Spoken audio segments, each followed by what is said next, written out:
तो देखिए बच्चों, आज हम लोग पढ़ेंगे क्या, डाइजेशन ऑफ स्मॉल इंटेस्टाइन। यानी कि इसके पहले हम लोग डाइजेशन ऑफ स्टमक के बारे में हम लोग पढ़ चुके थे। स्टमक क्या होता है, स्टमक का फंक्शंस क्या होता है, हम बताए थे स्टमक के बारे में। जैसे देखिए, डाइजेशन वह चीज होता है, डाइजेशन मीन्स होता है पाचन क्रिया या डाइजेस्टिव सिस्टम। आपके बारे में अगर पूछा जाए व्हाट इज डाइजेस्टिव सिस्टम, तो आप लोग बताएंगे डाइजेस्टिव सिस्टम कौन कौन होता है, तो बताएंगे यानी एलिमेंट्री कैनाल का पार्ट होता है, माउथ होता है, बहुत सारे पार्ट्स आते हैं, माउथ, बकल कैविटीज, इसोफेगस, ऐसे करके आपको बहुत ज्यादा आपको उसमें मिलेगा। यानी डाइजेशन सिस्टम में आते हैं, जिसके थ्रू हम लोग वो चीजें जान चुके थे, क्या क्या चीज, डाइजेशन ऑफ स्टमक। और आज हम लोग पढ़ेंगे digestion of small intestine, Hindi में इसको बोलते हैं छोटी आंत। ठीक, इसका भी बहुत मतलब फंक्शंस होता है। जो भी चीजें हम लोग क्या करते हैं, खाते हैं, इसका भी कुछ रोल होता है, तभी तो हमारी बॉडी के अंदर है। देखिए ऐसे स्ट्रक्चर्स होता है, भी मैं बताऊंगा इसके बारे में। ठीक, जैसे देखिए पहला पॉइंट ये आपको ध्यान देना है, ये होता क्या है स्मॉल इंटेस्टाइन। तो small intestine longest part of alimentary canal, समझ में आ रहा है, लॉन्गेस्ट पार्ट। लॉन्गेस्ट मतलब क्या होता है, बड़ा। ये आपके एलिमेंट्री कैनाल यानी आहार नाल यानी डाइजेशन प्रोसेस का सबसे बड़ा अगर कोई चीज पार्ट है तो कौन है, longest part of the small intestine. यानी अगर मैं ये पूछूं, जैसे डाइजेस्टिव सिस्टम में पूछूं तो आप बताओगे ना, alimentary canal, mouth, buccal cavities, oesophagus, pharynx, rectum, stomach, small intestine, large intestine, rectum, anus, ऐसे बताओगे। यस। तो अगर मैं उन चीजों में पूछूं सबसे लॉन्गेस्ट, यहाँ पे लिखा है ना सबसे longest part of alimentary canal, यानी आहार नाल, यानी आहार नाल समझते हैं आप लोग, यानी माउथ, जो भी चीज हम खाते हैं उसका सबसे लॉन्गेस्ट पार्ट कौन होता है, लॉन्गेस्ट इंटेस्टाइन। हाँ, तो आप बताएंगे स्मॉल इंटेस्टाइन जो होता है एलिमेंट्री कैनाल का लॉन्गेस्ट पार्ट होता है। यानी डाइजेस्टिव सिस्टम का सबसे बड़ा पार्ट कौन होता है, स्मॉल इंटेस्टाइन। अब देखिए दूसरा चीज आपको ये ध्यान देना है, जैसे अगर आपसे पूछा जाए कि स्मॉल इंटेस्टाइन अगर है जैसे इस टाइप का होता है, ये फोल्डेड रहता है, फोल्डेड समझते हैं, मुड़ा हुआ, हाँ, उसको फोल्ड यानी घुमावदार, पूरा ऐसे फोल्डेड आपके बॉडी के अंदर रहता है। देखिए इसका लेंथ कितना होता है, 5.5 मीटर, यानी कि जिसको बोला जाए 18 फीट लॉन्ग, समझ सकते हैं। तो सोच लीजिए 18 फीट की आपकी बॉडी नहीं है, लेकिन 18 फीट का आपका आपके पास स्मॉल इंटेस्टाइन प्रेजेंट है, जो आपको छोटा सा ही डिस्टेंस में लेकर प्रेजेंट रहता है। ठीक है, जैसे देखिए स्मॉल इंटेस्टाइन में यहाँ पे बनाया हूँ, ये आपके फिगर आप देख सकते हैं कि ऐसे ये फोल्डेड रहता है आपके बॉडी के अंदर, इस टाइप का ऐसे ऐसे करके इसी में क्या रहता है, फोल्डेड रहता है। 18 फुट उसी में अरेंज करके रखा जाता है, समझ में आ रहा है। ये आपका है स्मॉल इंटेस्टाइन। सोच लीजिए जो खाना आप लोग खाते हो इसी से गुजरता हुआ जाता है। तो अगर आप कॉम्प्लिकेटेड कोई चीज खाते हो, सोच लीजिए कितना टाइम लगता है, कैसे गुजरता हुआ जाएगा, कैसे कहीं कुछ इन्फेक्शन हो जाए। तो देखिए ये आपका 5.5 मीटर्स लॉन्ग, यानी कि बोला जाए तो 18 फीट लॉन्ग होता है। दूसरा पॉइंट आपको ये ध्यान देना है कि स्मॉल इंटेस्टाइन अगर कोई पूछे, जैसे स्टमक में आप लोगों को बताए थे कि स्टमक के कितने पार्ट्स होते हैं, आप लोग बताए थे कार्डियक, फंडिक, पाइलोरिस, ये स्टमक के पार्ट्स होते हैं। लेकिन अगर आपसे ये पूछा जाए कि स्मॉल इंटेस्टाइन का भी पार्ट होता है, स्मॉल इंटेस्टाइन का भी पार्ट होता है, पहला क्या होता है, ड्यूडेनम, क्या पढ़ते हैं उसको, ड्यूडेनम।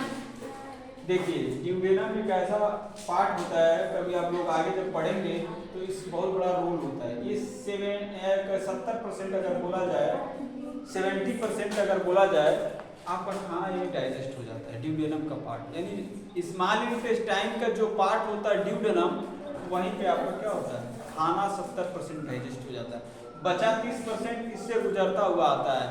इसके बाद जब आप पढ़ेंगे लॉन्ग, यानी कि स्मॉल इंटेस्टाइन पढ़ रहे हैं, इसके बाद जब लार्जेस्ट इंटेस्टाइन पढ़ेंगे, ये इस पार्ट वाले, ये देखिए ये मैं जो बनाया हूँ ये स्मॉल इंटेस्टाइन है, क्या है, स्मॉल इंटेस्टाइन, ये स्मॉल इंटेस्टाइन। लेकिन जो ये बाहर वाला आपको दिखाई दे रहा है ना, ये आपका लॉन्ग नहीं है, समझ में आ रहा है।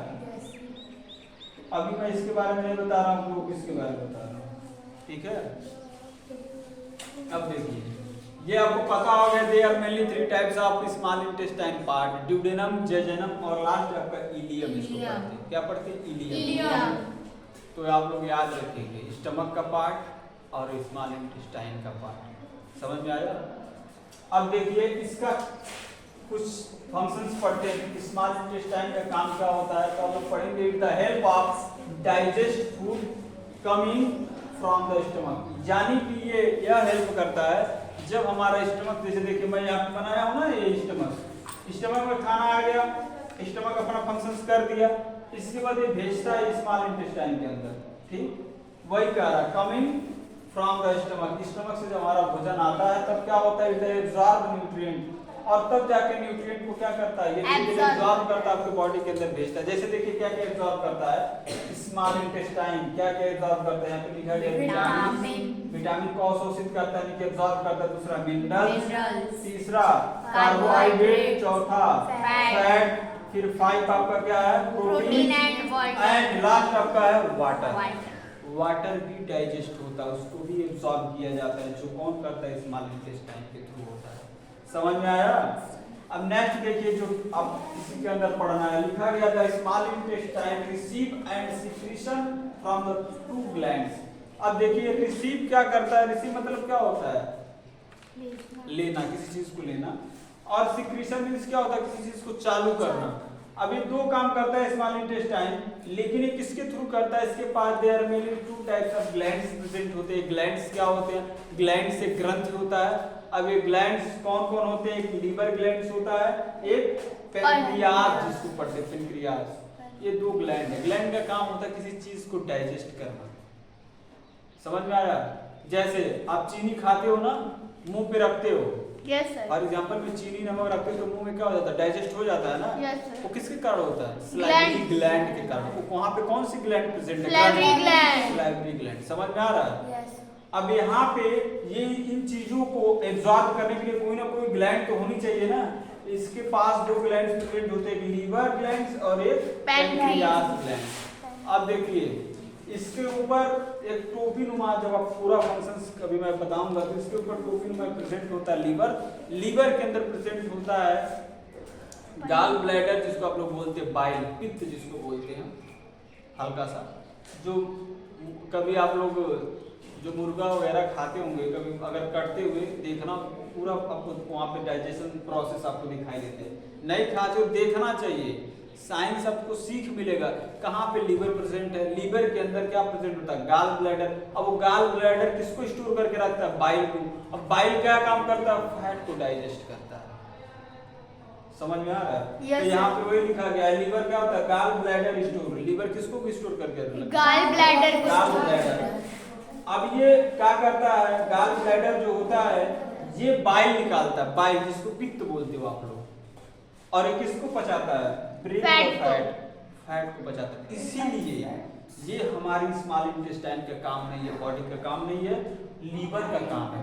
इसीलिए अब जब जैसे चावल खाते हो तो समझ जाए, सुनिए ध्यान से, अगर इसको फील करना है तब जैसे आप लोग चावल खाते हो, चीनी खाते हो, ठीक, तो ऐसा होता है ना, चावल खाते हो तो 1-2 घंटे बाद आपको तुरंत क्या होती है, फिर भूख लग जाती है, होता है ना ऐसा।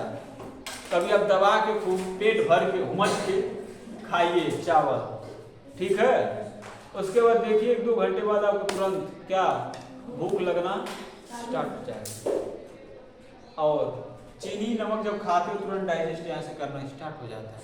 रोटी भी आप खाते हो तो कुछ समय ऐसा, सबका ड्यूरेशन मैं बताऊंगा कि चावल का कितना ड्यूरेशन होता है, रोटी जो खाते हो कितना ड्यूरेशन होता है, जब आपको मेटाबॉलिज्म प्रोसेस बताया जाएगा तो उसमें होता है।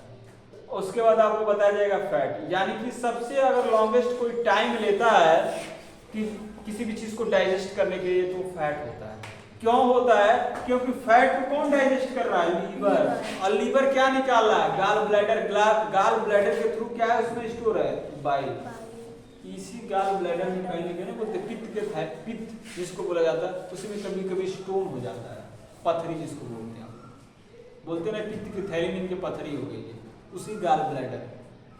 तो जो उसको जिसको स्टोन हो जाता है, यानी पथरी जिसको हो जाता है, तो उसका गाल ब्लैडर बाहर निकाल दिया जाता है, काट करके, उसको ऑपरेट करके। तब फैट कौन डाइजेस्ट करेगा? तब वहाँ पे डॉक्टर उनको एडवाइस करता है, प्रिस्क्रिप्शन देता है कि आप फैट यानी ऑयली चीजें कम कर दीजिए खाना। क्यों? क्योंकि आपके पास गाल ब्लैडर प्रेजेंट नहीं है, और गाल ब्लैडर का काम ही होता है वो बाइल को निकालता है। बाइल निकालने का बाइल येलोइश कलर होता है, हल्का सा पीला होता है, कभी आप लोग देखिएगा, नहीं बोलते हो कभी जो मुर्गा वगैरह खाते हैं, मैं बार बार क्यों इसका एग्जांपल बोलते हैं, पथरी करेजी पथरी, नहीं हल्का सा येलो होता है, यस सर, यस सर, वही होता है। हाँ, वही क्या करता है आपको, फैट यानी फैट को क्या करता है, डाइजेस्ट करता है। समझ में आ रहा है? इसीलिए आप जब चावल खाते हैं जब, तो होता है कि जल्दी आपको भूख लगती है, रोटी खाते हैं तो थोड़ा टाइम ड्यूरेशन लॉन्ग लगता है। लेकिन जब आप कभी आप ऑयली चीज यानी आपके घर पे पकौड़े वगैरह अगर पूरी वगैरह बनता है, कभी खाइए पेट भर के, देखिए आपको 8 घंटे लग जाएंगे उसको पचने में, कहेंगे आप भूखे नहीं लग रही। क्यों?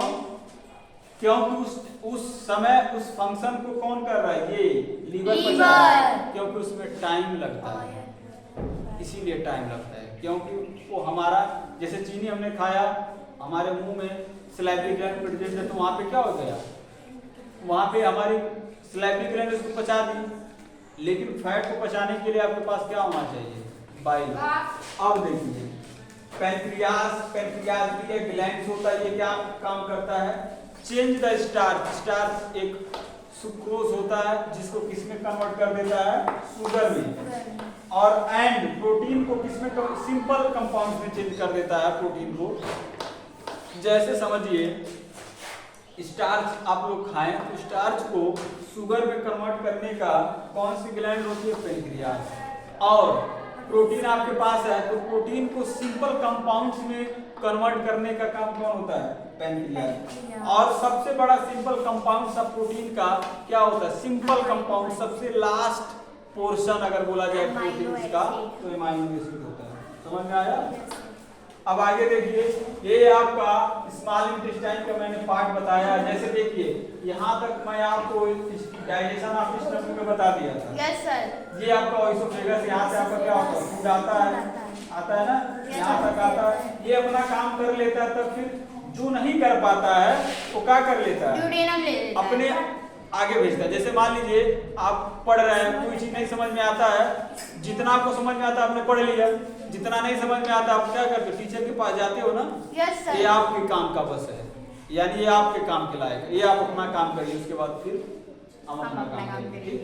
तो ये देखिए जब ये स्टमक अपना काम कर लेता है, जो नहीं ये डाइजेस्ट कर पाता है फिर आगे कर देता है। और आगे क्या प्रेजेंट होता है आपका स्मॉल इंटेस्टाइन में, हमारा क्या होता है, फूड आके रुकता है और यही स्मॉल इंटेस्टाइन अपना काम करना स्टार्ट कर देता है। जैसे देखिए यहाँ पे मैंने स्टमक बता दिया, और यहाँ पे पता ही आपको प्रेजेंट होता है, और लास्ट जहां से हमारा स्टमक स्टार्ट होता है उसी पोर्शन को, यानी जहां से मैं ऐसे बनाया था ना उस दिन आपको, ये वाला आपका ड्यूडेनम बोलते हैं। क्या बोलते हैं, ड्यूडेनम। और ड्यूडेनम आके कहाँ पे खुलता है, धीरे धीरे आपका स्मॉल इंटेस्टाइन में आता है, यानी एक पार्ट ये भी स्मॉल इंटेस्टाइन का है। और यहाँ पे आपका प्रेजेंट होता है जेजुनम, और लास्ट पोर्शन में आपको प्रेजेंट होता है क्या, इलियम। ये आपका स्मॉल इंटेस्टाइन का पार्ट है। समझ में आया? ये फोल्डेड रहता है, आपके बॉडी के अंदर फोल्डेड रहता है। समझ में आया? ये आपका डाइजेशन ऑफ स्मॉल इंटेस्टाइन का प्रोसेस था। ठीक।